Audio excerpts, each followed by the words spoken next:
ರಂಗನ ಬೆಟ್ಟ. ಈ ಬೆಟ್ಟವನ್ನು BR hills ಎಂದು ಸಹ ಚಿಕ್ಕದಾಗಿ ಕರೆಯಲಾಗುತ್ತದೆ. ಚಾಮರಾಜನಗರ ಜಿಲ್ಲೆಯ ಯಳಂದೂರು ತಾಲೂಕಿನ ಆಗ್ನೇಯಕ್ಕೆ ಯಳಂದೂರಿನಿಂದ ಸುಮಾರು 15 ಕಿಲೋಮೀಟರ್ ದೂರದಲ್ಲಿ ಸ್ಥಿತವಿರುವ ಆ ಗಿರಿಧಾಮವೇ ಬಿಳಿಗಿರಿ ರಂಗನ ಬೆಟ್ಟ. ಈ ಬೆಟ್ಟವು ಸಮುದ್ರ ಮಟ್ಟದಿಂದ ಸುಮಾರು 1700 ಮೀಟರ್ ಎತ್ತರದಲ್ಲಿದೆ. ಈ ಬೆಟ್ಟವನ್ನು ಬಿಳಿಗಿರಿ ಬೆಟ್ಟ, ಬಿಳಿಕಲ್ಲು ಬೆಟ್ಟ, ಶ್ವೇತಾದ್ರಿ ಎಂಬೆಲ್ಲ ಹೆಸರುಗಳಿಂದ ಕರೆಯಲಾಗುತ್ತದೆ. ಬೆಟ್ಟದ ಮೇಲೆ ಬಿಳಿಗಿರಿ ರಂಗನಾಥ ಸ್ವಾಮಿಯ ಆಲಯವಿದ್ದು, ಈ ದೇವರ ದರ್ಶನಕ್ಕಾಗಿ ಅನೇಕ ಜನ ಭಕ್ತಾದಿಗಳು ಈ ಬೆಟ್ಟಕ್ಕೆ ಆಗಮಿಸುತ್ತಾರೆ. ದೂರದಿಂದ ನೋಡುವವರಿಗೆ ಬೆಳ್ಳಿ ಮೋಡಗಳಿಂದ ಆವೃತವಾದ ಈ ಬೆಟ್ಟ ಬೆಳ್ಳಗೆ ಕಾಣುವುದರಿಂದ ಬೆಟ್ಟಕ್ಕೆ ಬಿಳಿಗಿರಿ ರಂಗನ ಬೆಟ್ಟ ಎಂಬ ಹೆಸರು ಬಂದಿದೆ. ಬ್ರಹ್ಮಾಂಡ ಪುರಾಣದಲ್ಲಿ ಈ ಬಿಳಿಗಿರಿ ರಂಗನ ಬೆಟ್ಟವನ್ನು ದಕ್ಷಿಣದ ತಿರುಪತಿ ಎಂದು ಕರೆಯಲಾಗುತ್ತದೆ. ಕಥೆಯೊಂದರ ಪ್ರಕಾರ ಬ್ರಹ್ಮಪುತ್ರರಾದ ವಶಿಷ್ಠ ಋಷಿಗಳು ವಿಶ್ವಾಮಿತ್ರರ ಕೋಪದಿಂದ ಶಾಪಗ್ರಸ್ತರಾಗಿ ತನ್ನ ಪುತ್ರರನ್ನೆಲ್ಲ ಕಳೆದುಕೊಳ್ಳುತ್ತಾರೆ. ಅನಂತರ ಸಂತಾನಾಪೇಕ್ಷೆಯಿಂದ ಕಾವೇರಿ ನದಿಯ ದಕ್ಷಿಣಕ್ಕೆ ಸ್ಥಿತವಿರುವ ಬಿಳಿಗಿರಿ ರಂಗನ ಬೆಟ್ಟವನ್ನು ತಲುಪಿ ಅಲ್ಲಿದ್ದ ಔದುಂಬರ ವೃಕ್ಷದ ಕೆಳಗೆ ಶ್ರೀನಿವಾಸನ ಮೂರ್ತಿಯನ್ನು ಸ್ಥಾಪಿಸಿ ತಪಸ್ಸನ್ನು ಮಾಡುತ್ತಾರೆ. ಇದರಿಂದ ಸಂತುಷ್ಟರಾದ ಶ್ರೀನಿವಾಸ ಸ್ವಾಮಿಯು ವಶಿಷ್ಠ ಮಹರ್ಷಿಗಳಿಗೆ ಶಕ್ತಿ ಎಂಬ ಮಗನನ್ನು ಕರುಣಿಸುತ್ತಾರೆ. ಈ ಶಕ್ತಿಯ ಸಂತತಿಯೇ ಮುಂದೆ ಮಹಾಭಾರತ ಕಾವ್ಯವನ್ನು ರಚಿಸಿದ ವ್ಯಾಸ ಮಹರ್ಷಿಗಳು. ಹೀಗೆ ಬಿಳಿಗಿರಿ ರಂಗನ ಬೆಟ್ಟದಲ್ಲಿರುವ ದೇವರ ಮೂಲ ವಿಗ್ರಹವನ್ನು ವಶಿಷ್ಠ ಮಹರ್ಷಿಗಳು ಪ್ರತಿಷ್ಠಾಪಿಸಿದ್ದಾರೆ. ಬಿಳಿಗಿರಿ ರಂಗನ ಬೆಟ್ಟದ ಮೇಲಿರುವ ದೇವರು ವಾಸ್ತವವಾಗಿ ವೆಂಕಟರಮಣ ಸ್ವಾಮಿ. ಆದರೆ ಜನರ ಬಾಯಿ ಮಾತಿನಲ್ಲಿ ಬಿಳಿಗಿರಿ ರಂಗನಾಥ ಎಂದೇ ಪ್ರಸಿದ್ಧಿಯನ್ನು ಪಡೆದಿದ್ದಾರೆ. ಇದಕ್ಕೂ ಸಹ ಒಂದು ಕಾರಣವಿದೆ. ಮೈಸೂರು ಸಂಸ್ಥಾನವನ್ನು ಆಳುತ್ತಿದ್ದ ಟಿಪ್ಪು ಸುಲ್ತಾನನು ಒಮ್ಮೆ ತನ್ನ ಪರಿವಾರ ಸಮೇತನಾಗಿ ಬಿಳಿಗಿರಿ ರಂಗನ ಬೆಟ್ಟದ ಕಾಡಿಗೆ ಆಗಮಿಸುತ್ತಾನೆ. ಈ ಬೆಟ್ಟದ ಪ್ರಕೃತಿಯ ಸೊಬಗಿನಿಂದ ಸಂಮೋಹಿತನಾದ ಆ ಟಿಪ್ಪು ಸುಲ್ತಾನನು ಈ ಬೆಟ್ಟದ ಬಗ್ಗೆ ಅವರಿವರ ಬಳಿ ವಿಚಾರಿಸುತ್ತಾನೆ.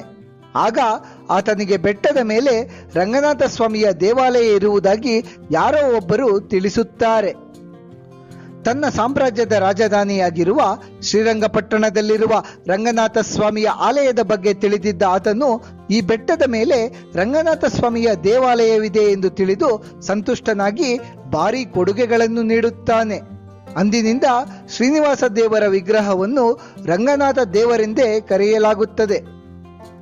ಬಿಳಿಗಿರಿ ರಂಗನಾಥ ಸ್ವಾಮಿ ದೇವರು ಶಂಖ ಮತ್ತು ಚಕ್ರದ ಜೊತೆ ಖಡ್ಗವನ್ನೂ ಸಹ ಹಿಡಿದಿದ್ದಾರೆ. ಈ ದೇವಾಲಯದಲ್ಲಿ ದೇವಿಗೆ ಪ್ರತ್ಯೇಕ ದೇವಾಲಯವಿದೆ. ದೇವಿಯನ್ನು ಅಲಮೇಲು ಮಂಗೈ ತಾಯರ್ ಎಂದು ತಮಿಳು ಹೆಸರಿನಿಂದ ಕರೆದು ಪೂಜಿಸಲಾಗುತ್ತದೆ. ಸ್ಥಳೀಯ ಗುಡ್ಡಗಾಡು ಜನಾಂಗದವರಾದ ಸೋಲಿಗರು ಈ ಬೆಟ್ಟದಲ್ಲಿ ವಾಸಿಸುತ್ತಾರೆ. ಅವರು ಬಹಳ ಮುತುವರ್ಜಿಯಿಂದಲೇ ದೇವಾಲಯದ ನಿರ್ವಹಣೆಯನ್ನು ನೋಡಿಕೊಳ್ಳುತ್ತಾರೆ. ಸೋಲಿಗರು ಇಲ್ಲಿನ ರಂಗನಾಥ ಸ್ವಾಮಿಯನ್ನು ತಮ್ಮ ಭಾವನೆಂದು ಪರಿಗಣಿಸುತ್ತಾರೆ. ಏಕೆಂದರೆ ರಂಗನಾಥ ಸ್ವಾಮಿಯು ಪ್ರಾಚೀನ ಕಾಲದಲ್ಲಿ ಸೋಲಿಗ ಕನ್ಯೆಯನ್ನು ವಿವಾಹವಾಗಿದ್ದರೆಂದು ಅವರು ಪ್ರತಿಪಾದಿಸುತ್ತಾರೆ. ಅವರು ಪ್ರತಿ ವರ್ಷವೂ ರಂಗನಾಥ ಸ್ವಾಮಿಗಾಗಿ ಹೊಸದಾಗಿ ಚರ್ಮದಿಂದ ಮಾಡಿರುವ ಪಾದರಕ್ಷೆಗಳನ್ನು ಅರ್ಪಿಸುತ್ತಾರೆ. ಬಿಳಿಗಿರಿ ರಂಗನ ದರ್ಶನಕ್ಕೆ ಬರುವ ಭಕ್ತರೆಲ್ಲರೂ ಇಲ್ಲಿರುವ ದೇವರ ಪಾದುಕೆಯಿಂದ ಆಶೀರ್ವಾದವನ್ನು ಪಡೆಯಲು ಮುಗಿಬೀಳುತ್ತಾರೆ. ಇಲ್ಲಿರುವ ಸ್ಥಳೀಯ ನಂಬಿಕೆಗಳ ಪ್ರಕಾರ ಶ್ರೀ ರಂಗನಾಥ ಸ್ವಾಮಿಯು ಕಾಡಿನಲ್ಲಿ ಈ ಪಾದುಕೆಗಳನ್ನು ಹಾಕಿಕೊಂಡು ಪ್ರತಿನಿತ್ಯವೂ ರಾತ್ರಿಯ ಸಮಯದಲ್ಲಿ ಸಂಚಾರವನ್ನು ಮಾಡುತ್ತಾರಂತೆ. ಪಾಪ ನಿವಾರಣೆಗಾಗಿಯೇ ಈ ಪಾದುಕೆಗಳಿಂದ ತಲೆಗೆ ಹೊಡಿಸಿಕೊಳ್ಳುವ ಸಂಪ್ರದಾಯ ಇಂದಿಗೂ ಆಚರಣೆಯಲ್ಲಿದೆ.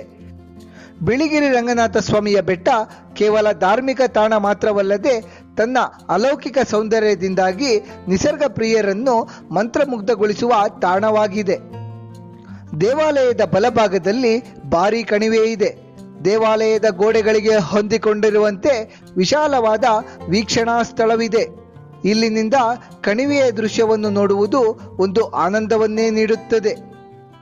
ಬೆಟ್ಟದ ಇಳಿಜಾರು ಪ್ರದೇಶಗಳಲ್ಲಿ ದಟ್ಟವಾದ ಅರಣ್ಯವಿದೆ. ಕಾಡಿನಲ್ಲಿ ಶ್ರೀಗಂಧ, ಬೀಟೆ, ಹೊನ್ನೆ ಮೊದಲಾದ ಅಮೂಲ್ಯ ಮರಗಳಿವೆ. ಅಷ್ಟೇ ಅಲ್ಲದೆಯೇ ಹುಲಿ, ಚಿರತೆ, ಕರಡಿ, ಆನೆ, ಕಾಡೆಮ್ಮೆ ಮೊದಲಾದ ಪ್ರಾಣಿಗಳೂ ಸಹ ಇಲ್ಲಿವೆ. ಬಿಳಿಗಿರಿ ರಂಗನ ಬೆಟ್ಟದ ತಪ್ಪಲಿನಲ್ಲಿ 18 ಕಿಲೋಮೀಟರ್ ದೂರದಲ್ಲಿ ಕೇಗುಡಿ ಎಂಬ ಸ್ಥಳವಿದೆ. ಇಲ್ಲಿ ಪ್ರಾಣಿಗಳನ್ನು ನೋಡಲು ಸಫಾರಿ ವ್ಯವಸ್ಥೆ ಇದೆ. ಅರಣ್ಯ ಇಲಾಖೆಯ ಜೀಪುಗಳಲ್ಲಿ 1 ಗಂಟೆ ಕಾಡಿನ ಒಳಗಡೆ ಸಫಾರಿ ಹೋಗಬಹುದು. ಬಿಳಿಗಿರಿ ರಂಗನ ಬೆಟ್ಟ ಮತ್ತು ಕೇಗುಡಿ ಎರಡೂ ಕಡೆಗಳಲ್ಲೂ ಪ್ರವಾಸಿಗರು ಉಳಿದುಕೊಳ್ಳಲು ಸರ್ಕಾರಿ ಮತ್ತು ಖಾಸಗಿ ಅತಿಥಿ ಗೃಹಗಳಿವೆ. ಬಿಳಿಗಿರಿ ರಂಗನ ಬೆಟ್ಟದಲ್ಲಿ ಮಧ್ಯಾಹ್ನ ಭಕ್ತಾದಿಗಳಿಗೆ ಪ್ರಸಾದ ವಿತರಿಸಲಾಗುತ್ತದೆ. ಬಿಳಿಗಿರಿ ರಂಗನ ಬೆಟ್ಟಕ್ಕೆ ಬೆಳಿಗ್ಗೆ 6ರಿಂದ ಸಂಜೆ 6ರವರೆಗೆ ಹೋಗಬಹುದು. ವನ್ಯಜೀವಿಗಳಿಗೆ ಹಾಗೂ ಇತರೆ ಕಾಡು ಪ್ರಾಣಿಗಳಿಗೆ ತೊಂದರೆಯಾಗಬಾರದೆಂದು ಸಂಜೆ 6ರಿಂದ ಬೆಳಿಗ್ಗೆ 6 ಗಂಟೆಯವರೆಗೆ ಈ ಬೆಟ್ಟಕ್ಕೆ ಪ್ರವೇಶ ನಿಷೇಧಿಸಲಾಗಿದೆ. ಬಿಳಿಗಿರಿ ರಂಗನ ಬೆಟ್ಟದ ಕುರಿತು ಹೇಳುವ ಸಂದರ್ಭದಲ್ಲಿ ಇಲ್ಲಿರುವ ಸುಮಾರು 700 ವರ್ಷಕ್ಕೂ ಹಳೆಯದಾದ ದೊಡ್ಡ ಸಂಪಿಗೆ ಮರದ ಬಗ್ಗೆ ಹೇಳಲೇಬೇಕು. ಈ ಮರವು ದೇವಾಲಯದಿಂದ ಸುಮಾರು 4 ಕಿಲೋಮೀಟರ್ ದೂರದಲ್ಲಿದೆ. ಈ ಮರವು ಸುಮಾರು 700 ವರ್ಷಕ್ಕೂ ಹಳೆಯ ಮರವಾಗಿದೆ. ಈ ಮರದ ಸುತ್ತಳತೆ 20 ಮೀಟರ್ಗಳು. ಈ ಮರವನ್ನು ವಿಶೇಷವಾಗಿ ಭಕ್ತಾದಿಗಳು ದೇವರೆಂದೇ ಪೂಜಿಸುತ್ತಾರೆ. ಈ ಮರದ ಸುತ್ತ ಹಲವು ಕಪ್ಪು ಕಲ್ಲುಗಳಿದ್ದು ಇವು ಸಾಲಿಗ್ರಾಮ ಶಿಲೆಗಳು ಎಂದು ನಂಬಲಾಗುತ್ತದೆ. ಬಿಳಿಗಿರಿ ರಂಗನ ಹಿಲ್ಸ್ ಅಥವಾ BR ಹಿಲ್ಸ್ ತಲುಪಲು ಬೆಂಗಳೂರು ಮತ್ತು ಮೈಸೂರಿನಿಂದ ಉತ್ತಮ ಬಸ್ ಸೌಕರ್ಯವಿದೆ.